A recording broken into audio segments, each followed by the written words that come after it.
Welcome to the Bite Size Brilliance Podcast. I'm your host, April Darley, and today I am all about solving problems.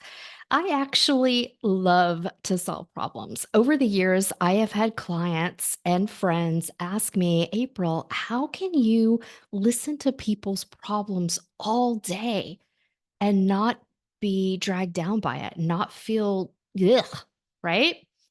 And it's because I love to be of service in that way. I love to solve problems and help people reach that place where they feel better. That's how I feel most of service to the world.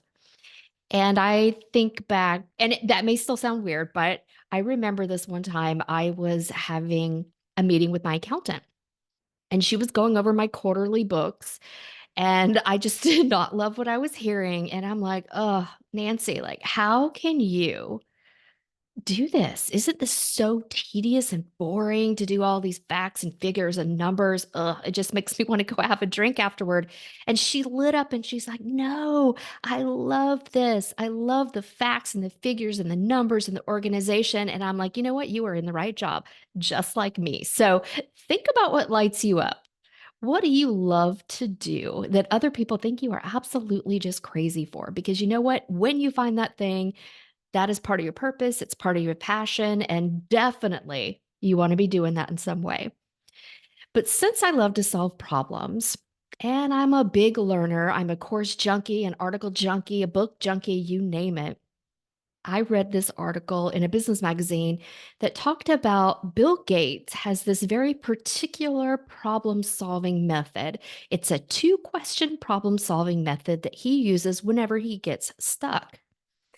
So I think that's brilliant because the simpler that we can make things, the better, because smart people tend to overcomplicate things accidentally because they have a high intelligence. They look at problems and they look at the world and go, it can't be that simple.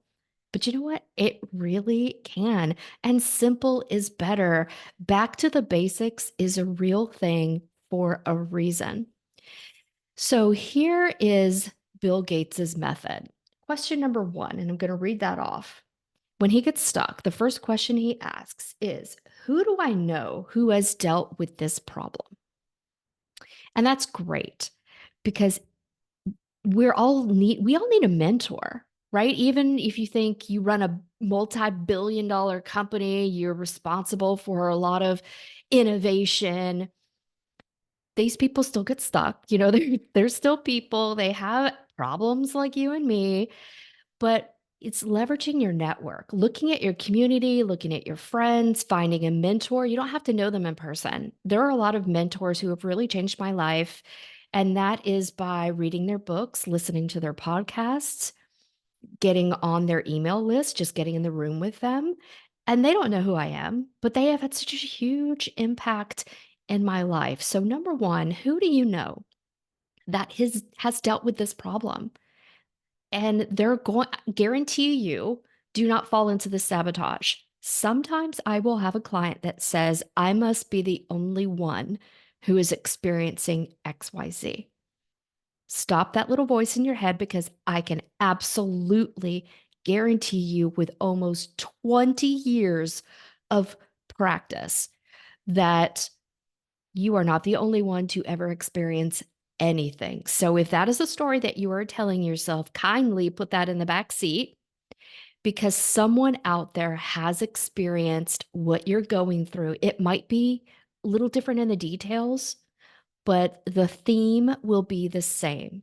So accept that as a possibility. I am not the only one who has ever faced this problem. All right.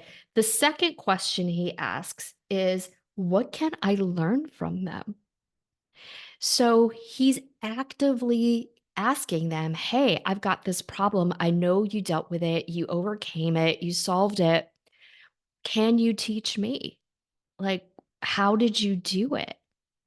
And I love that because sometimes we'll just sit and we'll stew in our problem because we don't want anyone to know. We don't want them to think badly about us if we have a failure or a problem. So that's sabotage number two. You're not going to get the help that you need and you're not going to solve your problem unless you are courageous enough to be open, to be a little bit vulnerable, to take a risk, to let somebody know, hey, I need help, and to ask for that help. And recently, I had a client tell me that someone she knows was reaching out for grief counseling. A loved one had passed away in their life.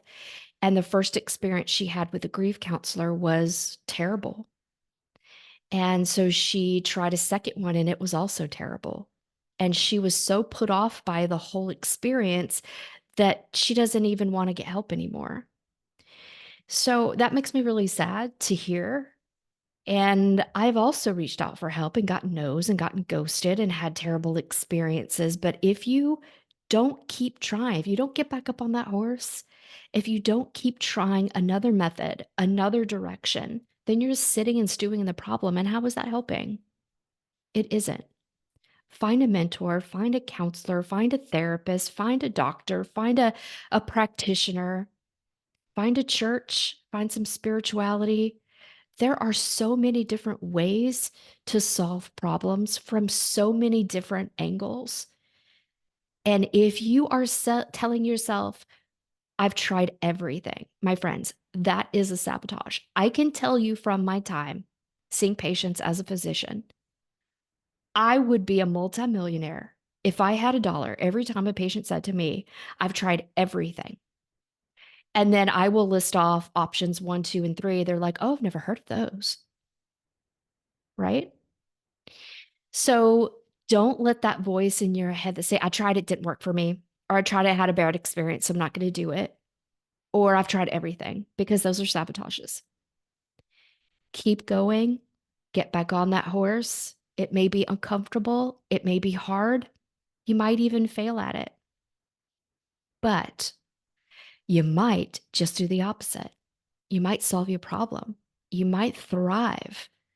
You might find that there are so many people willing and ready and able to help you, that you are so loved and so cherished. You could also find that too. But if you never ask, you never let them know, then you won't get those experiences. And I want them for you because you are valuable, you are worth it, you are worthy and fabulous. I just know it. So just to recap, Bill Gates's 2-question problem-solving method is question number 1, who do I know who has dealt with this? Number 2, what can I learn from them? I hope this was helpful, and tune in next week for more bite-sized brilliance. I'm so thankful you're here. Please leave a review, share this podcast with others, give it a like.